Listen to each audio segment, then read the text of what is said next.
कुछ दिन पहले हमारी कथा थी दिल्ली में, और दिल्ली कथा पूरी करके हमको जाना था अफ्रीका। तो सब साथ में हमारे सब गंधर्वजन, हमारे ब्राह्मण देवता जो बिल्कुल मन लगा के पाठ करते हैं, सब जा रहे थे अफ्रीका। सबके पासपोर्ट जमा हो गए। अब 2 जगह नायरोबी जाना था, फिर वहां से साउथ अफ्रीका जाना। तो नायरोबी का वीजा तो आ गया, पर साउथ अफ्रीका के वीजा के लिए पासपोर्ट गए एम्बेसी। तो अब जिसके द्वारा हमने पासपोर्ट भिजवाया वो बोले कल आ जाएगा, परसों। अरे मैंने कि भैया कल तो हमारी कथा पूरी हो जाएगी, परसों हमको निकलना है। बोले नहीं कल तो आ ही जाएगा। और कल था शनिवार, शनिवार को होती है एम्बेसी बंद, तो फ्राइडे को नहीं आया। शनिवार को खूब प्रयास किए लेकिन पासपोर्ट नहीं निकला। अब हुआ तो बहुत कुछ था, सब नहीं बताएंगे। तो फिर अब ये हुआ कि वहाँ हमने फ़ोन किया कि भैया हम 2 दिन विलंब से आएंगे। तो रविवार से मतलब संडे से नायरोबी में कथा थी, और वहाँ 3 ही दिन की कथा थी, संडे मंडे ट्यूसडे। मैंने कहा मैं मंडे को रात में पहुंचूंगा, ट्यूसडे से कथा करूंगा। बोले महाराज जी 2-2.5 हज़ार लोगों ने यहाँ पर अपना रजिस्ट्रेशन करवाया है, हम लोग तो किस किस को उत्तर देंगे, हम तो जानते भी नहीं है। ऐसे ऐसे सब लोग वो करने लगे।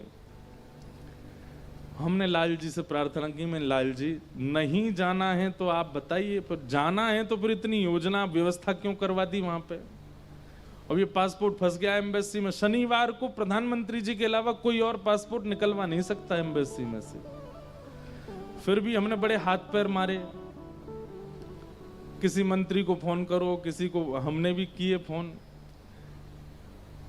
लेकिन पहली प्रार्थना लाल जी से करी, लाल जी आपको अगर जाना है तो आज रात्रि तक इसको व्यवस्थित करवा दीजिए। अच्छा बात ऐसी हो गई कि रात में 10 बजे का हवाई जहाज है और हम 6 बजे तो कमरे में बैठे हैं, पासपोर्ट ही नहीं आया है। मंत्री संतरी सबको फोन कर दिए। अब कहां तक कहें, प्रधानमंत्री जी के अति सन्निकट वाले व्यक्ति को भी फोन कर दिया मैंने कि भाई तुम ही निकलवाओ। अब वो बोले कि आप देश की किसी कार्य से जा रहे होते तो प्रधानमंत्री आवास से फोन भी हो जाता। अब आप अपनी कथा के लिए जा रहे हो, ऐसे इस काम के लिए कोई कैसे फोन करे।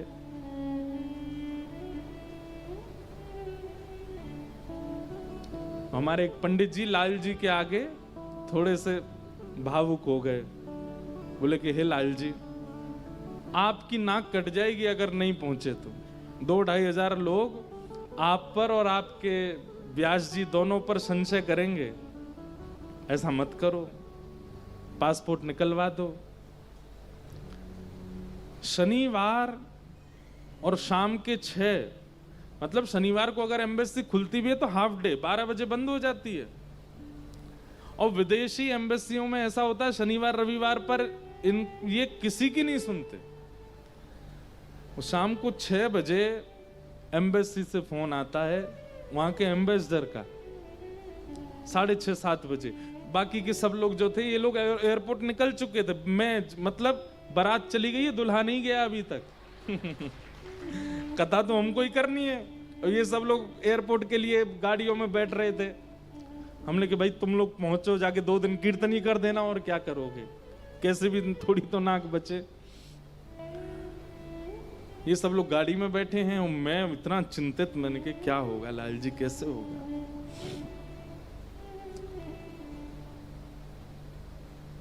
साढ़े 6-7 बजे एम्बेसडर का फोन आता है एम्बेसी के, और वो बोलता है कि आपके पास 15 मिनट हैं, 15 मिनट में साउथ अफ्रीकन एम्बेसी आइए, अपना पासपोर्ट लेके जाइए यहाँ से। अब हम ये भी नहीं पूछ पाए कि वीजा लगा के दिया है कि नहीं।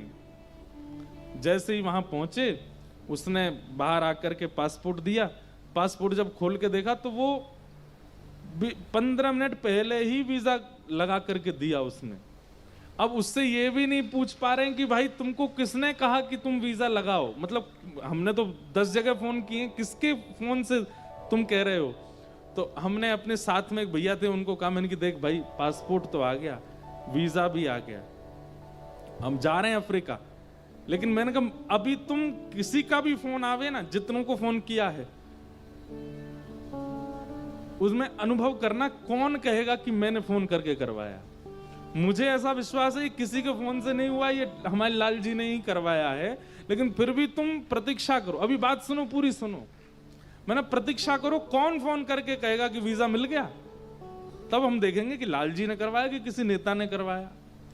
आप विश्वास मानेंगे, दसों को जितनों को फोन किया था, प्रधानमंत्री आवास से लेकर के और सब लोगों को, सबके फोन आए, सब क्या बोलते हैं, इस बार के लिए क्षमा कर दीजिएगा, 3 दिन बाद मंडे है, उस दिन आपका वीजा मिल जाएगा, पासपोर्ट है। अब मैं एयरपोर्ट पे बैठा हूं, मैं कह रहा हूं कोई बात नहीं, अब तो कार्यक्रम तो स्थगित हो गया है, आप अगली बार प्रयास करना। और हम लिखते जा रहे हैं, एक से काम नहीं बना। दूसरे मंत्री का फोन आया, बोल महाराज जी आपने बहुत कम समय में बताया, मैंने तो फोन किया पर वहां से काम नहीं बन पाया है, और आप कैसे भी मंडे तक रुक जाओ। मैंने कहा कोई बात नहीं भैया, आप जैसे भगवान की इच्छा।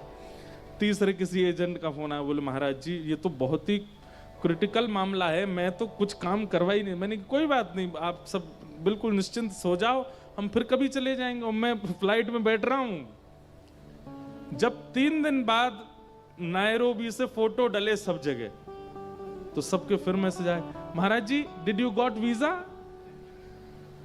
हमने फोन कर दिया था। मैंने कहा हाँ तुमने ही किया था फोन, फिर उस दिन मना क्यों कर रहे थे कि तुम्हारे फोन से नहीं हुआ।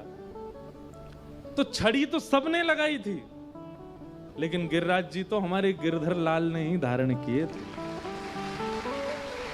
ऐसे ही जीवन में भैया कितनी भी कठिन परिस्थिति होती है, आप सब जगह प्रयास कर लीजिए, इनसे बन जाए, उनसे बन जाए, उनसे बन जाए, लेकिन एक बार इनसे प्रार्थना करना। और जब काम बन रहा हो ना, तो बाकियों को तो झूठ झूठ में धन्यवाद कहना, अरे भैया तुम नहीं होते तो हम तो फंस गए होते, लेकिन वास्तविक हृदय से इन्हीं को ही कहना, बोले आपने ही रक्षा की और किसी के बस की नहीं थी। यही करते हैं।